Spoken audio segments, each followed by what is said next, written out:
Coach, let's start off. Tough, you're not getting to get some games in last weekend, but how was the week off? Well, it allowed us to maybe focus on some things that we didn't do well on our road trip, unfortunately. We really needed those 4 games. However, we didn't get them, so we did the things that we could while we had that time off to really focus on things we need to do to get better in all facets of the game. Let's quickly look back at the first 2 weekends of the season. You guys went down to Arizona and Tempe and faced a good Nebraska team that's picked to win the Big Ten, and then UC Riverside out of the Big West. And your team rallied back and got a win against a good UCR team, and then you went and beat Grand Canyon, who was coming off a win over TCU. What did you see from your team, that first weekend in Arizona? Well, I felt like we got a pretty good starting pitching from Cody and Isaac and Sunich, and then Block did a nice job, and Rosenkrantz actually for his first outing, started out okay. So pleased for the first week with our starting pitching. We need to bridge a little bit better in the middle innings, but I think as soon as those starters get their pitch counts up and those kids who just barely got their feet wet for the first time in the middle innings, if we can get it later to Strange and Walker and those kids, we'll be in good shape. But let's move on from that. And you ran into a tough Alabama team who's actually off one of their best starts in many years. But you got the long ball going. You got Blake Clanton to hit a home run, and James Rudkin got his first career home run. Maybe talk about how's James Rudkin looked these first couple weeks. He's got a couple doubles under his belt, and he got the home run. Maybe a little bit more power from James this year. Well, in my opinion, I think there's way more in the tank for James. He has not shown what type of hitter that he was last year and thus far, but a very smart baseball player, very smart hitter. Have no worries of how he's going to end up towards the end of the year. I felt like we've got some, as far as the offensive part of it, White Siegel's been a nice addition. Hasn't shown much power yet, but he's getting some hits. Jack Smith, who's a freshman, played a lot in the first couple of weeks, and very impressed where Jack is at, and I think he's only going to get better. I think he'll eventually be a middle of the order bat, but he just needs more time. Played a very good second base. I don't think he had an error, and so he did some things that we're very happy about. Andres Alvarez had an overall week and a half out, did a very nice job at the plate, led off, did good, found a way to get on base. Danny Sinatra showed glimpses of being very good, hitting right and left-handed pitching. He's been down in that 9-hole for a few games, been able to get on base. We're able to do something with him. He's got tremendous speed, made some great catches in the outfield, and so those are the things we're going to build off as we go into this weekend. And now you face a St. Mary's team that's also off to a good start. Took a series from Long Beach and Arizona State, and it's coming off a win over Xavier. Talk quickly about St. Mary's. Very talented team, very good on the mound for starters. They've got a closer who's a freshman who's in that 92 to 96 range with a couple pitches. They're very confident. They've got some older ABs. They were successful last year and had a lot of success against Arizona State and Long Beach State, and they just took, I think, 4 from Xavier. So it would be another good challenge and get us ready for Pac-12 play. Do you have starting rotation for the weekend? Right now we're going to start A.J. Block on Thursday, and then Isaac Mullins on Friday, and then we're going to be a TBA for Saturday and Sunday. So talking about Danny Sinatra, last year you talked a lot about him being like one of the big pieces for the future of the program. What has he worked on over the off season? How has he gotten better? Well, time. That's helped him. He's worked a lot on his bunt game. We've seen some rewards out of that already. As Danny sees more pitching, he'll, fundamentally and technique-wise and his swing, it's coming, and he's done a nice job. And we probably try and move him up in the order a little bit to see what we can get out of him there, and see if we can get some things clicking more towards the top to maybe get us to those guys who can hit in some runs in the middle of the order. You mentioned the catches in the outfield. Like, how important is it to have that defensive center fielder out there? Well, he's going from gap to gap. He's making catches that, you know, we hope that Pac-12 center fielders can make, but he goes above and beyond. When you have a guy out there like that running around, saves a lot of doubles and saves runs. He did both, and so we're fortunate he's out there. His father was MLB coach, former MLB player. Have you noticed any sort of like intangibly baseball IQ, anything that sets him apart necessarily? Well, he's a baseball player. He's like really like any other young kid.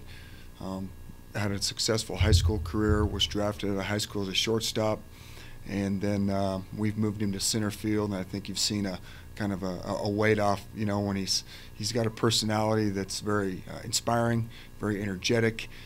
He likes to kid around, and is you know, when he's running around the outfield, it's actually a perfect spot for him.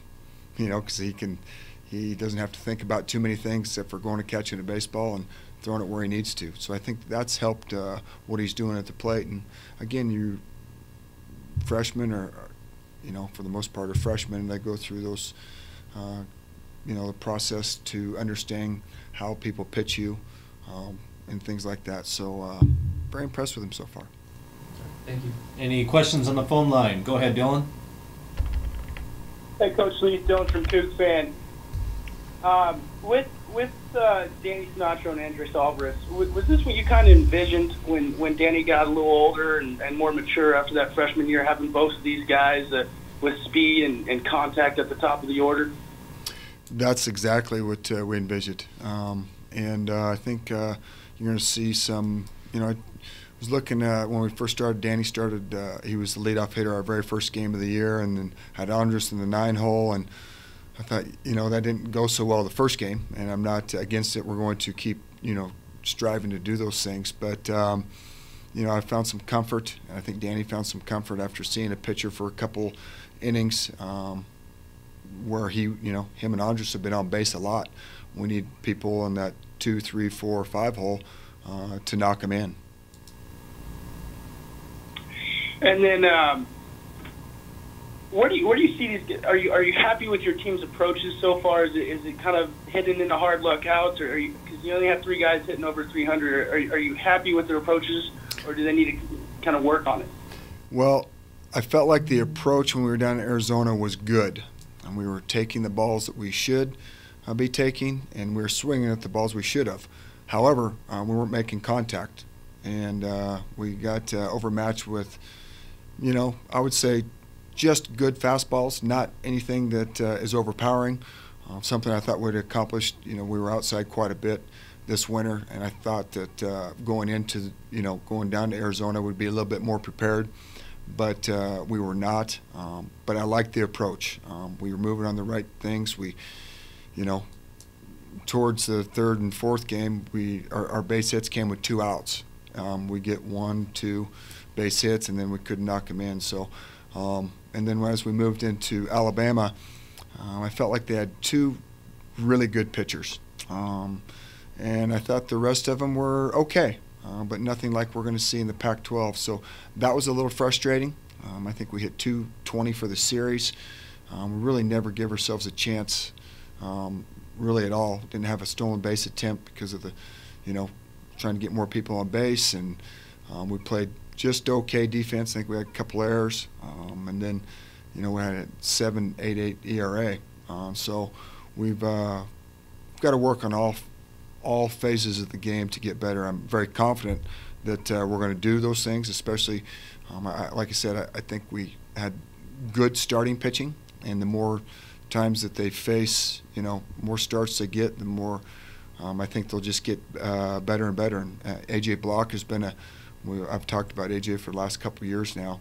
He could really take our team to a different level, and he started to do that. You know, Coach Spencer's done a tremendous job with him, and that gives us, you know, 4 starters in there that we can work with. And obviously going to next weekend, going to a 3-game set, we'll have to decide how we're going to play that and what we're going to do and when they get to pitch. But we've got to play better defense. We've got too many errors over at third base. We need to make plays that are just given to us. I think they're routine, and they are, and so we'll continue to get better defensively. And I am confident about our hitting, though. I think we've got a lot of veteran hitters back that have proven they have hit in the past, and so I think with more time, and patience from our staff, and grind by them, we can be a good hitting team and have a good offense. And then last thing I wanted to ask you about was Scotty Sunich. Great first game, maybe struggled a little bit second time around. What do you think is the biggest challenge moving from the closer role to a starting position?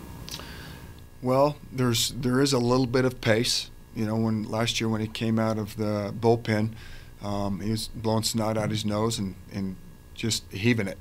And so he's had to slow the game down a little bit and understand we're trying to get, 100 pitches out of him. I think we will. He's very strong.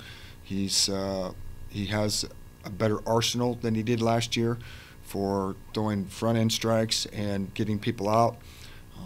We'll continue to get his concentration from pitch to pitch so that, I think against Alabama, gave up 3 leadoff doubles. Ended up being 4 for the game, and he's better than that. Although I felt like Alabama was a very good team. Had a lot of veteran at-bats in there. They did not have a spot on the field that I thought was, needed help. They were good from, at every position with a lot of ABs. So, like I said, I wish we could have played this last weekend to, work off some of the cobwebs that we had over in Arizona and Alabama, but we didn't. So we're able to work on some things and hopefully have a much better approach to what we're doing this weekend.